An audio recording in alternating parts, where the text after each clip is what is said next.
विषय, सड़क पर काम करना। भारत में 5000 से अधिक कस्बे और 27 बड़े शहर हैं। बड़े शहर जैसे चेन्नई, मुंबई, दिल्ली, कोलकाता आदि में लाखों लोग रहते और काम करते हैं। कहा जाता है कि शहर कभी सोता नहीं। चलिए एक शहर की सैर करते हैं और देखते हैं कि लोग वहाँ क्या काम करते हैं। क्या वे किसी के अधीन काम करते हैं या स्वरोजगार करते हैं? वे अपना काम कैसे संगठित करते हैं? और क्या उनके पास समान रोजगार और कमाई के अवसर हैं? यह वह शहर है जहाँ मेरी चचेरी बहन रहती है। मैं यहाँ कुछ ही बार आया हूँ। यह बहुत बड़ी जगह है। एक बार जब मैं यहाँ आया तो मेरे चचेरी बहन मुझे घुमाने ले गई। हम सुबह जल्दी घर से निकल गए। जैसे ही हम मुख्य सड़क की ओर मुड़े, हमने देखा कि वहाँ पहले से ही काफी हलचल थी।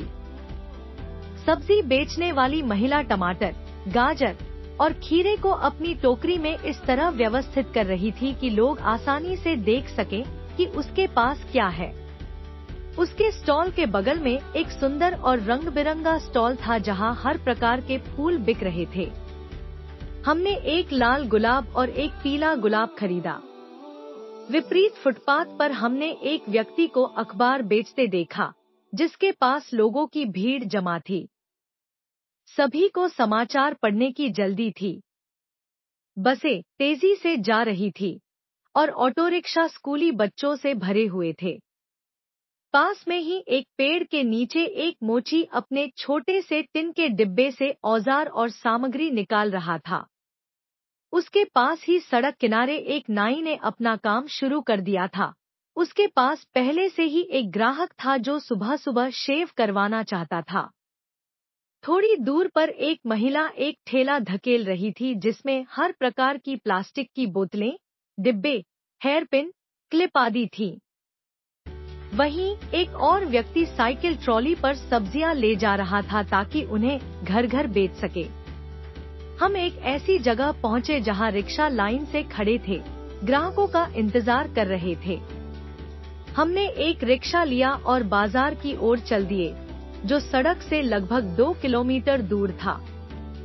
सड़क पर काम करने वाले लोगों का जीवन।